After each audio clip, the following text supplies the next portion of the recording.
All right, hey guys, how's it going? How's it going? This is Larry Holsey with the Larry Holsey podcast. I'm super excited. We're on podcast number 9.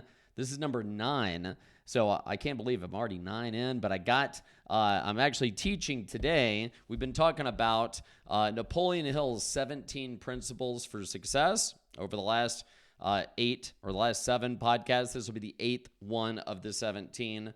So we've got some exciting stuff to share with you today. It's going to be awesome. So today it's going to be kind of a short one, but we're going to be talking about enthusiasm, okay? And he calls it either an inspired feeling or enthusiasm. So let me just have a drink of my American tea here. All right, cool. So enthusiasm. Hey, so what is enthusiasm? Listen, if you look back at how you were when you were a kid, okay?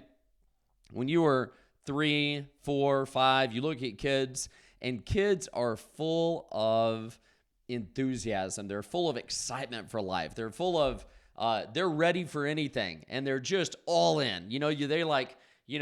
Walk up to, there's a puddle on the ground, and they walk up to it, and they just jump and slam their feet down right in the middle of it and splash water everywhere and just think it's awesome, okay? The laughter of a kid, the belief of a kid, the enthusiasm of a kid is infectious, and that's why, I love kids so much. And that's also, I think, why the Bible instructs us to have childlike faith. And when we have childlike faith, and enthusiasm, our life is so much more pleasant. It's so much more enjoyable. It has so much more juice to it. So enthusiasm is really, really important, okay? So, of course, it's an inspired feeling, but I think that enthusiasm, you can't wait for it to fall on you. You have to make it a habit. You have to make it, because, kids, what do they do? Like, if you look at a kid in, first grade, whenever the teacher asks a question, what is it? Teacher asks a question, all the kids are like, oh, me, pick me, pick me, pick me. They're all excited. But whenever you get a little bit older and you're in, your typical, middle school or high school class, teacher asks a question, and what do you got? You got nothing, okay? They don't want to raise their hand. They don't want to be involved. So what's the difference? I mean, is it just age, or is it environmental? Is it something that happened with them? Did they get the enthusiasm kind of beat out of them and told to sit down and shut up and be quiet and just, do what we said? And is that what happened? I don't know. I mean, I would probably lean towards the latter. Part of it is growing up, but I'd say I'd lean towards the latter that, we kind of beat the enthusiasm out of people, or they have it beat out of them by life, okay? So they kind of have big dreams. Like me, when I, went to college, I was like, man, I'm excited. I'm going to college. It's going to be great. I'm going to get this degree. I'm going to go get this great job. It's going to be amazing. But for me, I actually failed 3 classes my first semester in college. Okay. I went to Hardin-Simmons University in Abilene, Texas. I did great in high school. High school was easy. I got to college and wow, it was a whole different ballgame. Like, wow, you had to actually study if you wanted to get good grades. And so I did not study. I did not have good study habits. And I ended up failing 3 classes in my first semester of college. So if any of my teachers from college ever see this or hear this, hey, it all worked out, okay? I'd say I had decent people skills, but my study habits were terrible. And I guess in high school, I could just kind of schmooze my way through, but it did not. I'm going to turn on Do Not Disturb here. It did not carry over to my college career. So I failed 3 classes. I quit, and that kind of put me in an area where I lost my enthusiasm. I lost my excitement about life, and I was like, man, I'm feeling like a loser. I feel like I've lost. I feel like I've screwed up, and I was losing some of my enthusiasm about life. So fortunately, I got a job as a waiter. I had to move back in with my mom at that time. That was terrible. Not that I don't love my mom. Mom, I love you if you're listening. But, when you're 18, you've already moved out, you don't want to move back. So anyway, and she was like, hey, you need to get a job. And I'm like, oh, man, I'm really losing my enthusiasm now. I got to get a job? Seriously? So she had me, well, what the heck? My lights just went out. I don't know if I just lost power or what. Looks like my power went out. Hey, I got some guys working here, so maybe they're doing some electrical work. But anyway, got this job at Red Lobster, and I did not have a lot of enthusiasm for that job. I just didn't really love it. I did like having money in my pocket every day. I liked that part. I liked some of the people I worked with. And so it was a good, it was a decent, thing to do. But I obviously I didn't want to be a waiter for the rest of my life. My dad worked in the restaurant business for 20 years and, worked his butt off, and not anything wrong with hard work, of course, but that maybe just wasn't the path that I wanted to take. So, but I didn't want to go back to college either. So fortunately, I found an opportunity that got me excited, that I got a vision for, and I was like, oh my gosh, this could be the deal. So I grabbed it. Okay, I grabbed it, and what I've found is that I certainly got enthusiastic in the beginning. Okay, and in the beginning of anything, you're excited, you're enthusiastic, you're fired up, but there comes a time where you run out of that kind of ignorant enthusiasm, and you have to use enthusiasm as a discipline, okay? And you have to use it to your advantage by making yourself be enthusiastic about things that are going to serve you, and really having that mental discipline, even when you don't feel it, okay? I hear a lot of people talk about mental health these days, and I certainly believe that mental health is very important. It's unfortunate that there's so many, I'd say less than effective approaches to help people with mental health. Okay, people get on medications, they drink alcohol, they do drugs, they do prescription drugs, they get on antidepressants, which are, not good for you at all. Yet they're not doing the simple basic things you could do to affect your mental health, like, hey, get some sunlight, get some fresh air. Don't stare at your phone all day. Hang out with other humans. Be with other people. Have some friends. Okay. Move your body. Get some exercise. Okay. Take some nutrition. Okay. Don't just eat junk all the time. Take some nutrition. That's our business. We're in the nutrition business. So feel very passionate about that. And I hate to see people get on these antidepressants because so many of them cause so many other problems. Okay, are my lights going on and off? What's the deal? They're just going on and off. I don't know if they're working on something over there. They must be. All right, so let's talk about enthusiasm. Let's get into it. Okay, being enthusiastic, or I'll tell you. Let's say if you're struggling with, I've talked to several people in the last few days that are either depressed or anxious or whatever, okay?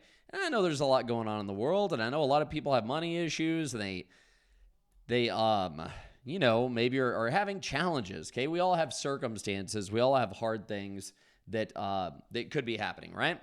So here's what I want to give you as a strategy to help with that, and then we're going to talk about enthusiasm. So first thing would be first thing is we're going to direct our mind. Okay, so I want you to start keeping a gratitude journal. All right, it's very simple. All you got to do is take 5 minutes in the evening before you go to bed. Take 5 minutes in the morning when you get up. Okay, and I want you to spend 5 minutes. It doesn't even need to take 5 minutes. It could take 2 minutes. And I want you to write down 3 to 5 things that you are grateful for before you go to bed. Okay, 3 to 5 things. If you want to write more, write more. It could be something simple. Could be something as simple as a warm bed to sleep in. Okay, lots of people around the world don't have that. Okay, we're very blessed here in America for sure. So could be something as simple as that. It could be a moment that happened in your day or in your life. Okay, so for example, I when I do this, when I think about things that I'm grateful for, there's this time where my little girl, she's 10 now, where she just ran in, and I came home, and she ran and gave me this big hug and was like, oh, daddy, daddy, daddy. And she was just saying my name, and it was just this beautiful, wonderful moment. Okay. So that's a moment that I can always go back to. And no matter what's going on in my circumstances, I can feel grateful for that moment. Okay.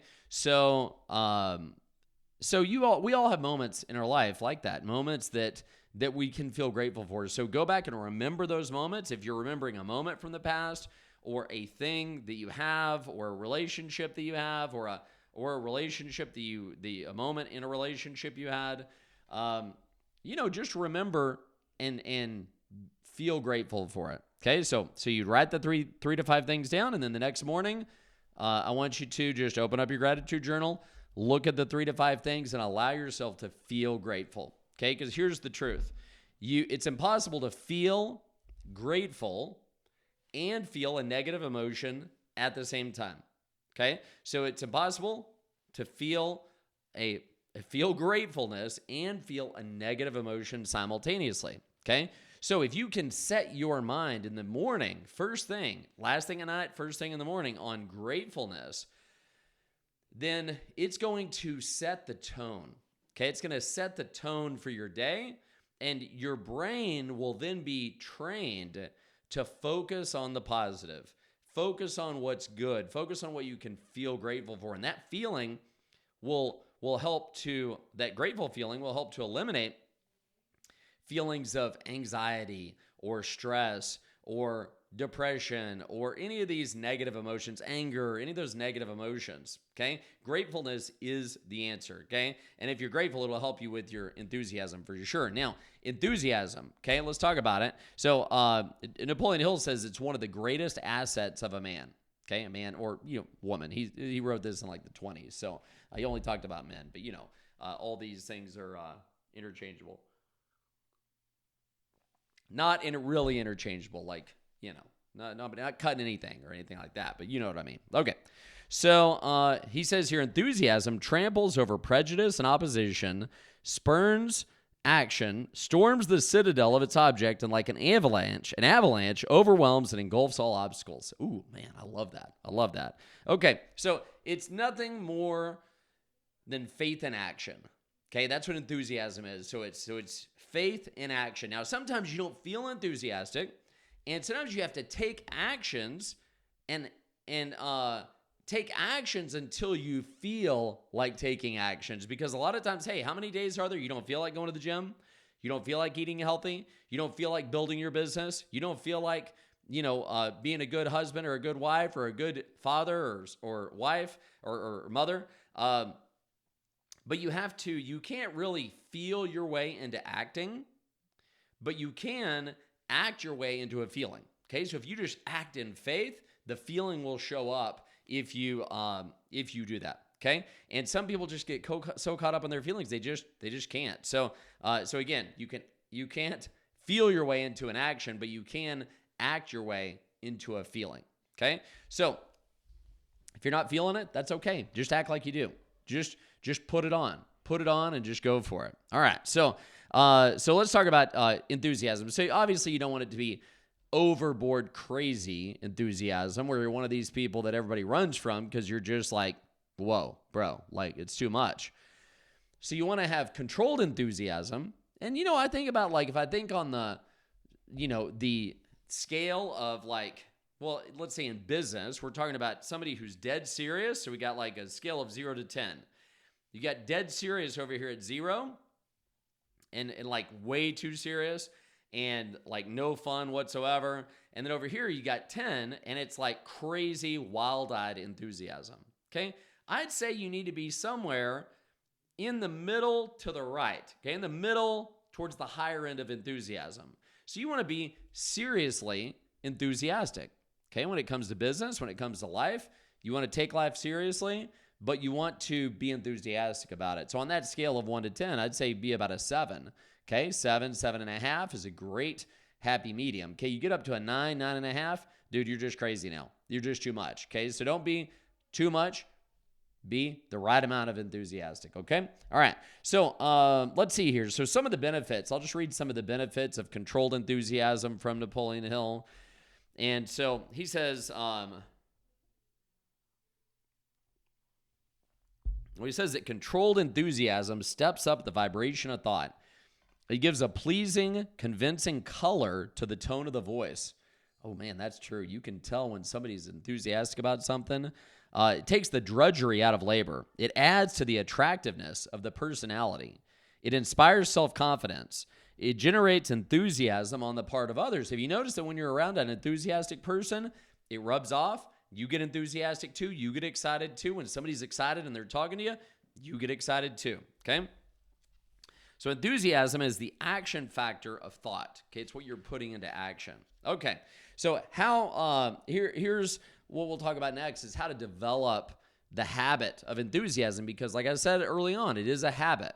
Okay? It's a habit and it's a muscle that can be worked out, that can be created, that can be a part of who you are. And so in the beginning, if you're not very enthusiastic at this time, it's okay. You can learn it. It's just like going to the gym. You can go to the gym, you can build your biceps, you can build your pecs. Just like you can do that, you can build the muscle of enthusiasm, and you can make that happen. All right?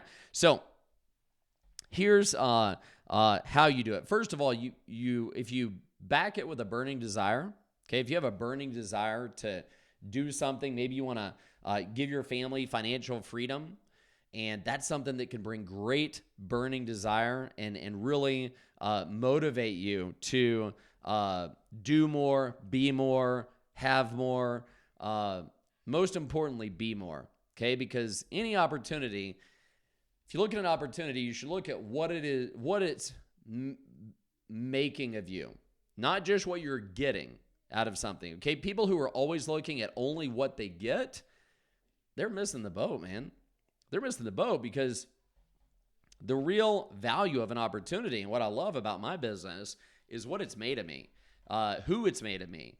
And the other opportunities that I've been given because of my success in this business that I started when I was 18 years old, okay? And I love it. I love it for that, okay? So, all right, so here we go. So one thing that can help you develop the habit of enthusiasm is to write out a clear statement of both your definite major purpose and the plan by which you hope to attain it, together with a statement of what you intend to give in return for its realization. Okay? So let me break it down for you again. Just definite major purpose. Write it down. What's your definite major purpose? What is the specific purpose that you are here for? Okay? That you're going to achieve in your life, that you're working towards. Now, this purpose can evolve. So don't get some people just get too crazy. They're like, oh, I don't want to write it down. What if it's wrong? Or what if it's not the purpose that God has for me? Or it's not the one or whatever. Listen. You have a purpose in your life right now, okay? Go fulfill that purpose right now.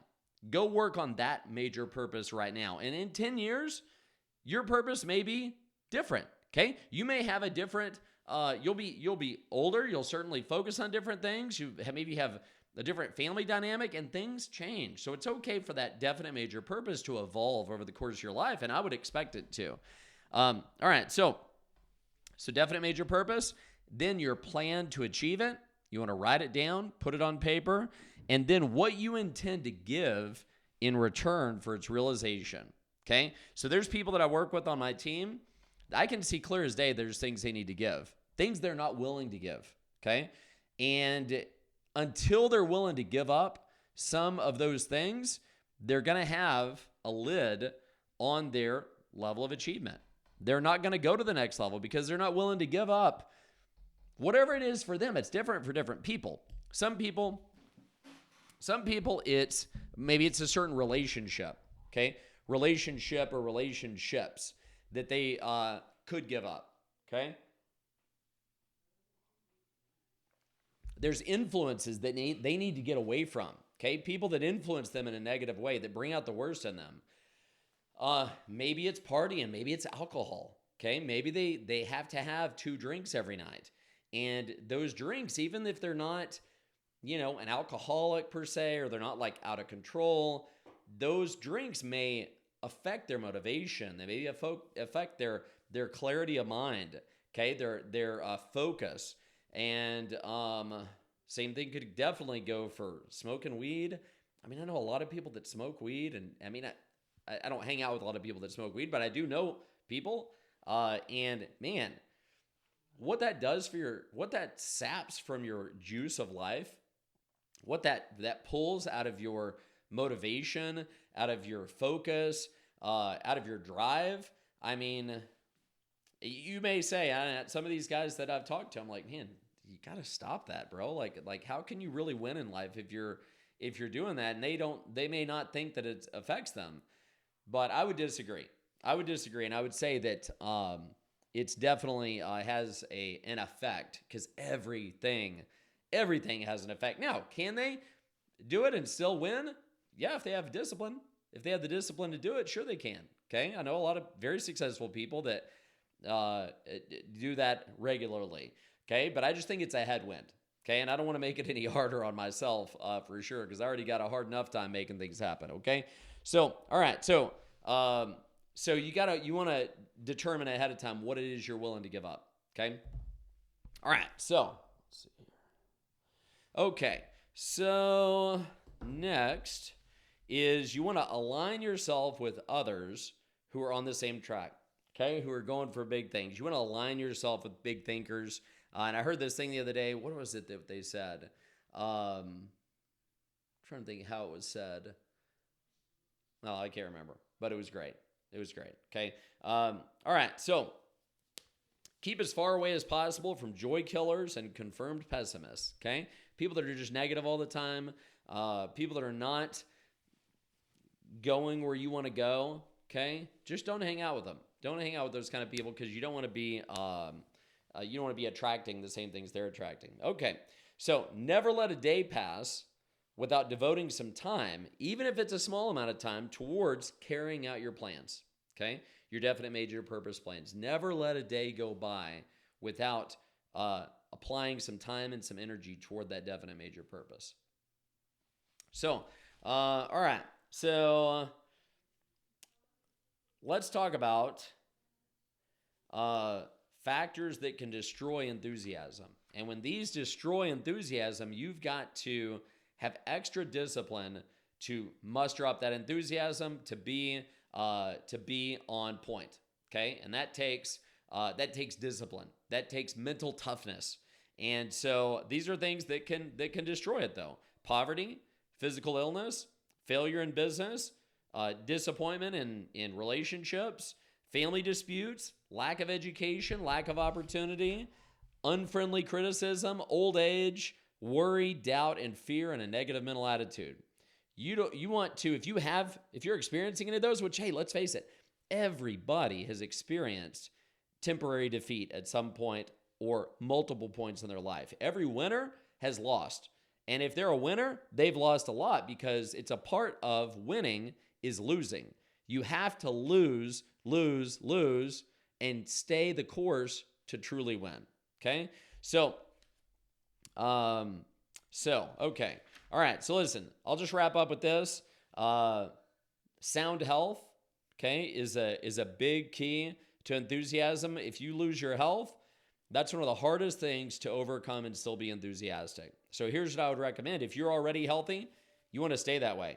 Okay. And by the way, if you need assistance with your health plan, reach out to us. That's our business. Okay. We help people. We design, nutrition plans for busy people. We work with the #1 nutrition company in the world. That's our business. That's what we do. So feel free to reach out, send us a direct message on Instagram, or, we're at Larry Holsey. Also, of course, on YouTube. We have this podcast posted on YouTube on, it will be on, Spotify. It'll be on Apple Music or Apple Podcasts and all that good stuff. But good health is your #1 thing that you want to maintain, because there's no amount of money that can buy your health back. So you want to have good, healthy habits early on in your life. The earlier, the better, because once you've lost health, it's much harder to get it back. Okay. All right. So health consciousness, super, super important. I'll just end with that as a rally call and challenge you to be your healthiest that you can. So I don't know if you know this, but the average American, we're recording this particular podcast the week before Thanksgiving.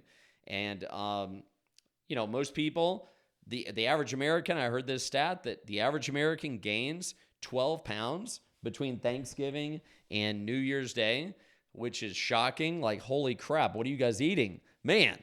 So if some gain 12, if the average gains 12, that means some gain 20, which is definitely shocking. Okay. So I would encourage you, don't gain that 12 pounds. Don't let yourself run hog wild and think, oh, I'll just get it off after the holidays. Bro, you're going to have 12 more pounds to lose. You're already overweight. You're already tired. You're already unhealthy. Like, don't gain 12 more. Do something to make sure that you stay on point with that, okay? All right, listen. Hey, I hope you have a great day. Please, if you get any value from this content, I'd love it if you could share it. If you can definitely subscribe to our channel here and share with your friends. I'd love to if you find value in it for your circle to be able to take advantage of what we're talking about here, okay? All right, listen, have a great day. We'll see you guys later.